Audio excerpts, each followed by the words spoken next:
Hello, everyone, and welcome back to Mark Anthony's Music Picks. Today is episode 159, and I think a lot of my fans will be happy to see the third part of the Rominimal series being played out here. Rominimal, as I've talked about before in previous episodes, is a combination of the country Romania, kind of like a play on words, melded with the genre minimal, and it launched in the early 2010s decade as far as I can tell. The minimal sound has obviously been around for much longer, probably about 30 years in various regards, but I didn't start noticing any of the Rominimal records until about 2010, 2011, I think is when I first caught any kind of glimpse of it, and I didn't really glom onto it until about 2015 and 16 when it was well underway. And it kind of makes sense. I mean, you're almost never going to see Rominimal artists on cards in the United States, at least back then. In 2014 and 15, you weren't. I think at this point, you might be able to go up to a place like New York City, go to an after-hours party. Maybe somebody like Resolute or Black Market is keen on bringing in those types of people. So I think if you are going to find them, at least on the East Coast of the U.S., New York City in the underground, after 3 a.m. is probably, actually after probably like 5 a.m. is probably your most likely place if you want to kind of like live out that fantasy of living or of dancing all night to some of your favorite Rominimal artists. I've said this before in my previous Rominimal episodes. I kind of have a love-hate for it. It's mostly hate, and I think it's because the genre is kind of, there's a lot of crappy artists in it, to be quite honest with you. There's a low level of quality control. There's a lot of young people that don't know any better hyping up Rominimal records in the comments section on Discogs, which can, I think, be really misleading. Like, you can get, let's say, 8 comments, one-liner comments about how it's a masterpiece. It's a masterpiece or the greatest release of the year. And if you get enough of those comments piled up, somebody stumbles onto the page, sees those, and maybe they take a chance on blind buying a triple pack Rominimal album that costs $44 plus shipping, only to realize that, man, it wasn't that great. And maybe they don't realize it at first, but they realize it probably like a year or two later. And then when they, if something happens, they lose their job, all of a sudden they're trying to sell it for half price. So I think it's a kind of like a dangerous genre to buy. And I've gotten burned on it a few times. Like maybe I listen to I go sampling in the Romania section, and I listen to some records while I'm in a very good mood or while I'm just having a particularly good day, and the records come and I'm like, what, dude? Like, why? What was I thinking? Like, why did I buy this? So I think there's a lot of garbage in the genre, and you have to be really careful to pick out things that sound particularly unique. And I think I've done a good job of that. I've actually done a good effing job of that in this episode. So if you're down for Rominimal sounds, but the bar that the track has to jump over for you to give a flying F about it is high, like it is for me, this is the episode for you. So I have 5 picks for you today, all I think very special in their own regard, and I'm about to tell you why.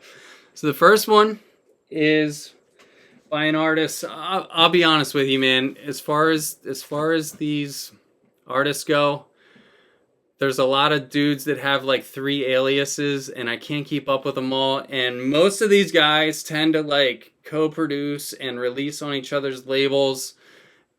I think Romania's small on a map, right? So maybe it's just like a tight-knit scene. A little bit of production incest going on there. There's a long list of Romanian artists, but at the same time, you keep seeing the same names pop up over and over again if you just dig beneath the surface a little bit. This is the Atipic label. Atipic was launched in, I think, 2018, and already has about approximately 20 releases. And to me, it kind of strikes me as the new Cadenza. If you remember, Cadenza was launched, I think in 2002 or 3 maybe, by Luciano. It was known for its kind of sophisticated artwork and at the time groundbreaking minimal sounds. Atipic, I think, is maybe like a modern parallel in the Rominimal Romanian scene for that sound, but brought forward 2 decades plus. This is Cezar Lazar's Atipic. It's number 17. And I found this just randomly stumbling through some Juno samples at night. I tend to check out at least what Atipic is doing. And first of all, I want to comment on this. It kind of looks like maybe like a close-up of a pearl, like inside of an oyster. Just like I like when labels take the time to make a nice cover. They could have just released this with a stamp on it, or they could have done just a paper sleeve, or they could have done some colored vinyl that would really accomplish nothing and maybe compromise the sound, but they didn't. They just kept it straight up, and I appreciate that. My choice on here is the A side. It's called 017.1. It's about, oh my gosh, I think it's like maybe a 9-minute track, and the reason I wanted to point this out to my listeners is I'm a huge fan of Marionette. Marionette to me is Matthew Johnson's Marionette on Wagon Repair. Came out in 2005.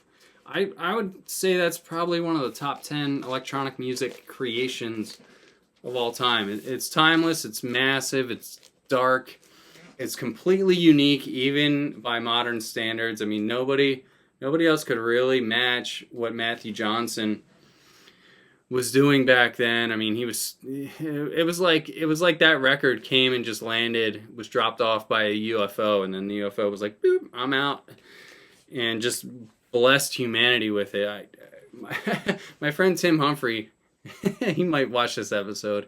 He was saying that he doesn't think that track's that great, and I just don't, Tim, I don't understand how you can say that, but you're entitled you're entitled to your own opinion. The reason I'm talking about Marionette, though, is because Atipic 17.1 by Cezar Lazar reminds me very much of it. I wouldn't be surprised if it was inspired by it. And I also wouldn't be surprised if these two tracks mixed together. If you mix this with Marionette, I think they would actually probably go down very nicely together.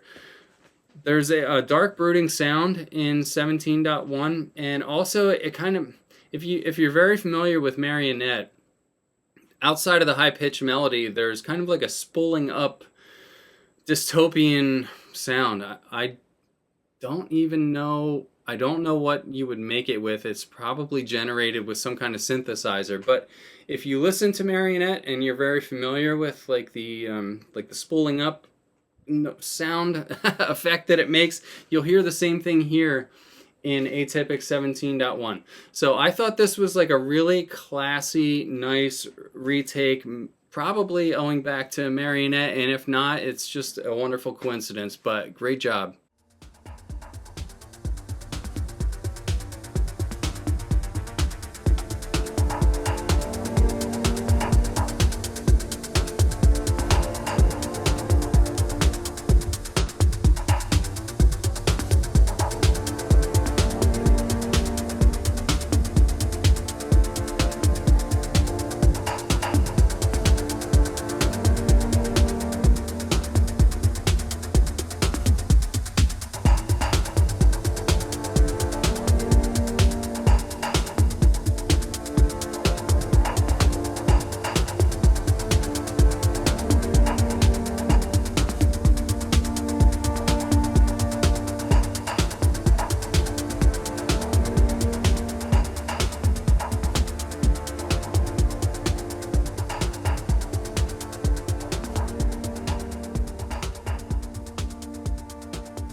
So that was Atipic 17.1. Absolutely lovely record.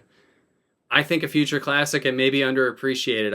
I think I saw 50 or 60 owners on Discogs. If that, probably should be 200 in my opinion, but I don't know.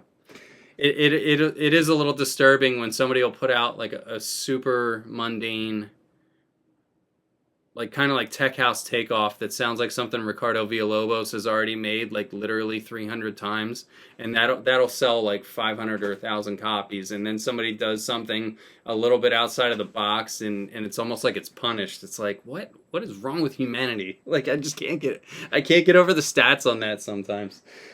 Anyways, on to my next artist. I think a lot of Rominimal fans know and love this guy. Maybe like a love-hate for him. I mean, I've seen people talking smack on his records too. I'm not one of the people talking smack on him.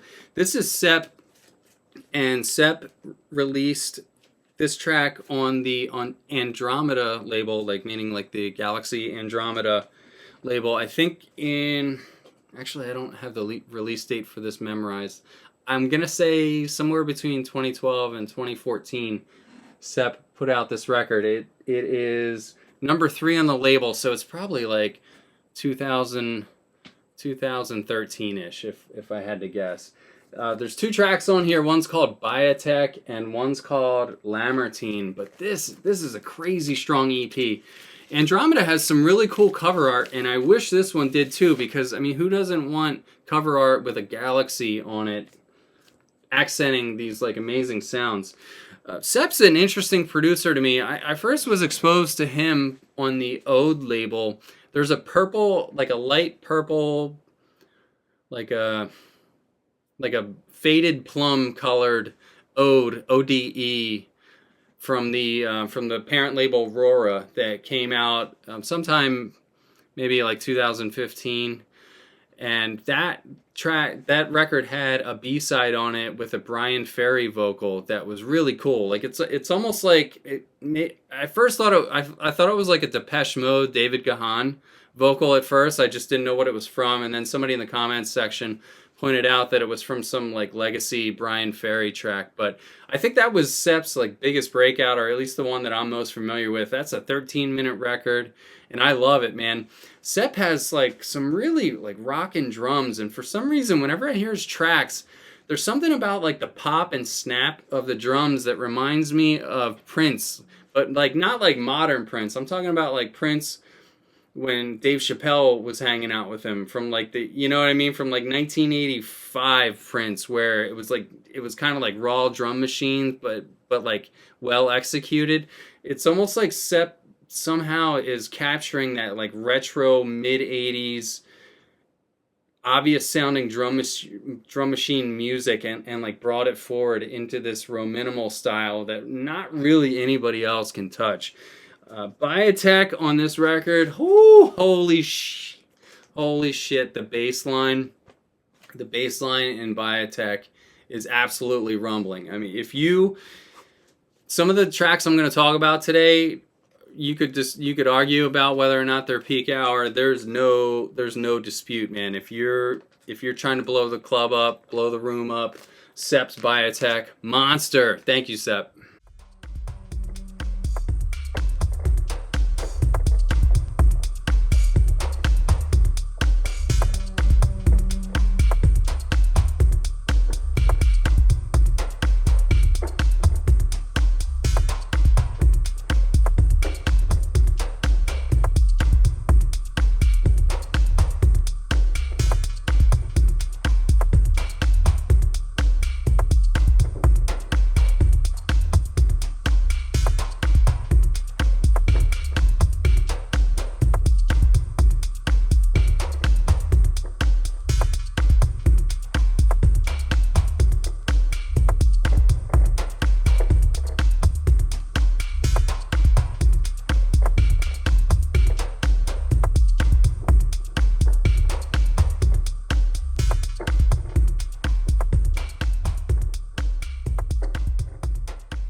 One of the most popular episodes on my channel, as far as like videos that I've made in this format, ended up being the Barac episode that I did 2 years ago. I think it's because Barac shared it on his social media, which was like a huge boost. Like I'll typically get anywhere from 200 to maybe 500 views on my videos on the upper end, and Barac just sent that video up to like 2,000 plus views. So I really appreciate that, Barac.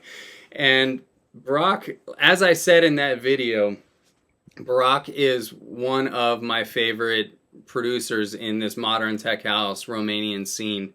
Barac has a label called Moment Records that he releases on. His biggest record on there is one that I reviewed in that episode. It's called The Real You Is Not You, and that's a double 12 with 4 tracks on it that are all really cool. The Moment label also features this kind of obscurity, and I'm only calling it an obscurity because it's kind of like an art. It's like an artist using his real name, but he doesn't normally use his real name. So this is Peter. Actually, I'll show you this side. It's Petre Vali's From Inside. And Petre Vali is much more well known as Liz. If you look at Petre Vali on Discogs, you'll see one entry. It's this. If you look at Liz, you'll see tons and tons of entries and people loving his music. I specifically bought this Petre Vali release on Moment Records. Well, first of all, I love the spiral thing. It's like, yeah, we're trying to hypnotize you. That's what that's what we're going for here. I love it. I specifically bought this record for one reason and one reason only. I'm not talking bad about B, C, or D, but it is all about the A side. The A side is called Bourgeois, a French word. Don't know what it means. Sounds pleasant, and the vocal in here is super killer. It's so nice. I don't know what the girl's saying. I don't know what she's whispering to me. I wish she was whispering it to me in person because her voice is absolute magic. This track, when I first heard it, it blew my mind, and I was like, I think I stumbled onto it on YouTube. I said, I don't care what that thing costs. I'm buying it. I got lucky. A guy in the U.S. He just was putting his collection up for sale about 6 months ago, and it was like within 5 minutes of him listing it, I got a copy of it near mint for $30. So I was really excited about that. But behold the power of adding a really nice, sophisticated, classy vocal to your tech house. Look what it can do.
And while I'm applauding Barac, let's keep going.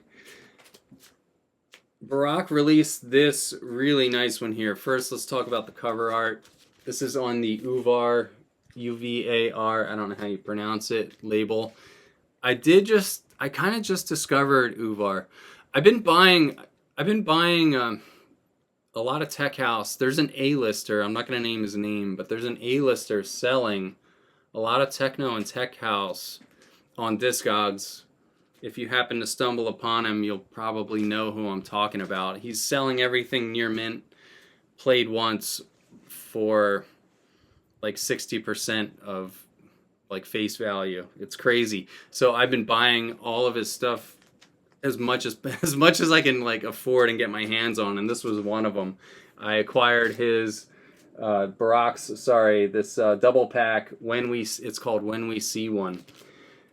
The art is beautiful, and I think the art is actually kind of giving you a hint as to what to expect here. Notice that we're not looking at pictures of outer space or a twisted, crazy clown that looks like it went psycho, which is like what you'll see maybe like on a Dead Rail record, for example, or some of Radu's records. You'll see some crazy ass, like, it's almost like trashy minimal, I call it.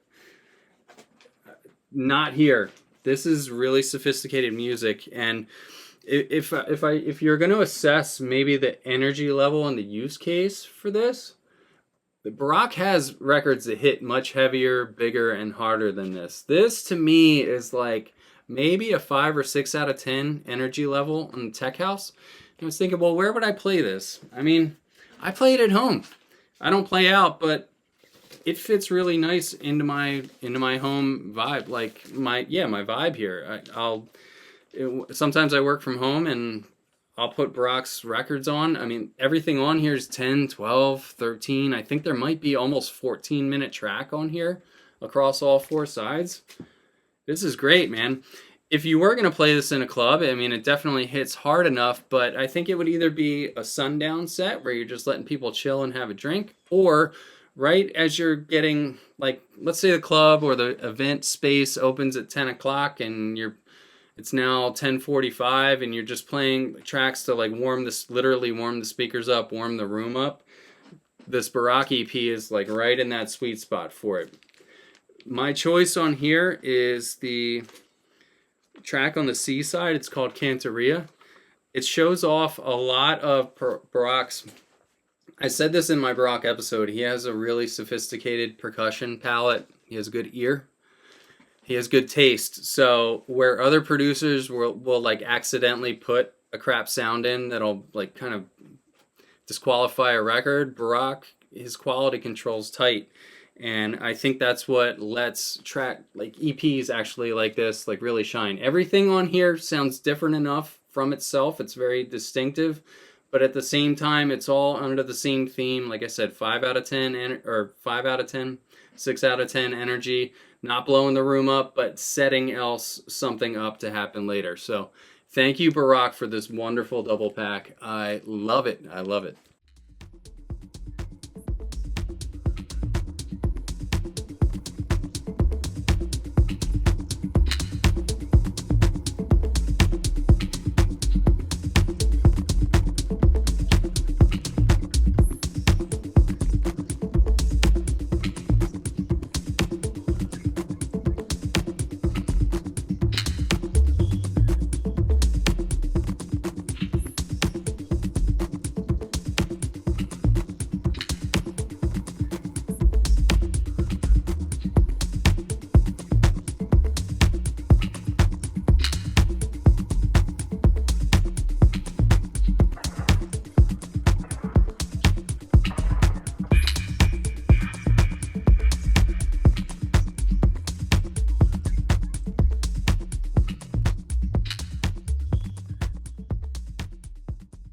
Last but not least, a lot of Romanian labels have a cult following. And if the pressing numbers are just short enough to where a lot of people have them, but not everybody has it, you can really get some crazy high prices. This is a good example of that. I'm not saying that high prices equals good music. I'm not saying that at all.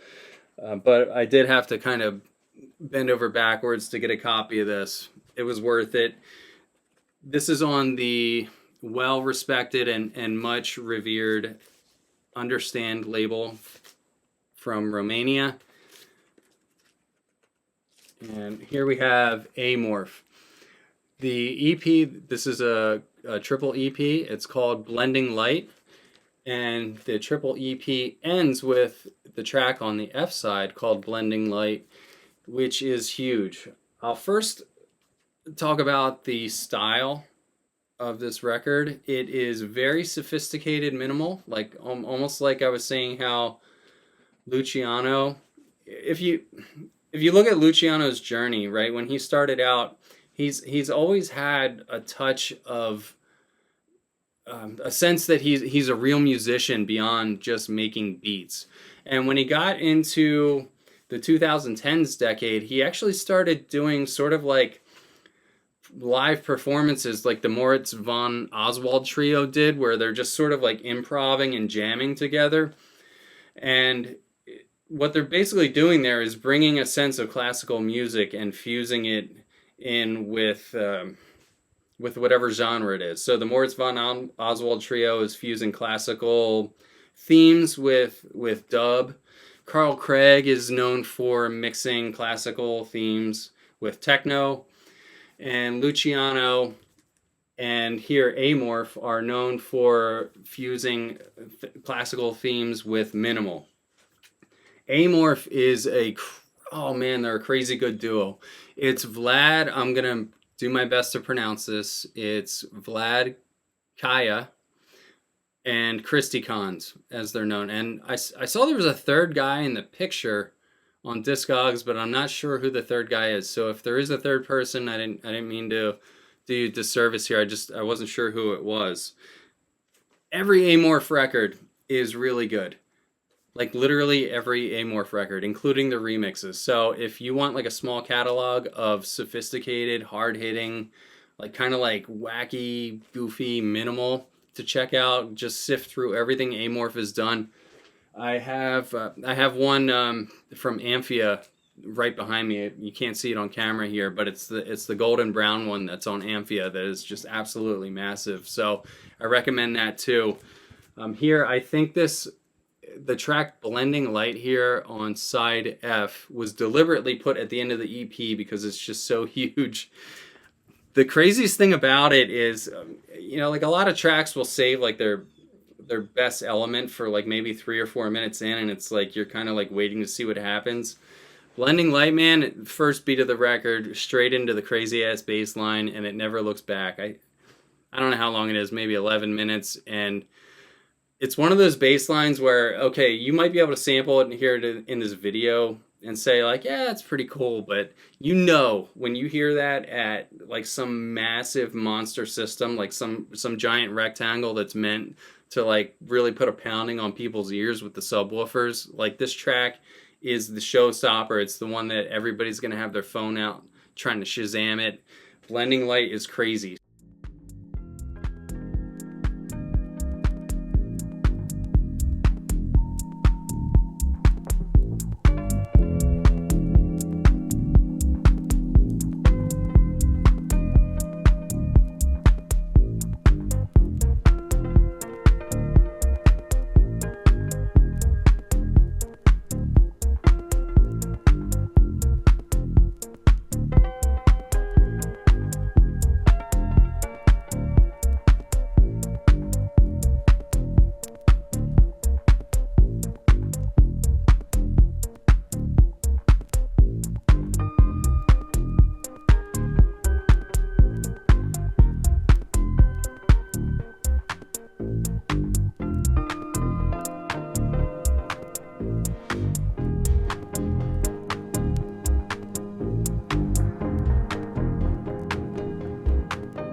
All right, and this concludes my Rominimal Volume 3 episode. I hope you enjoyed these picks. To all the artists, Cezar, Lazar, Barac, Sepp, and Amorf, thank you so much for the tunes. I absolutely love them, and as a viewers, I hope you enjoyed these picks.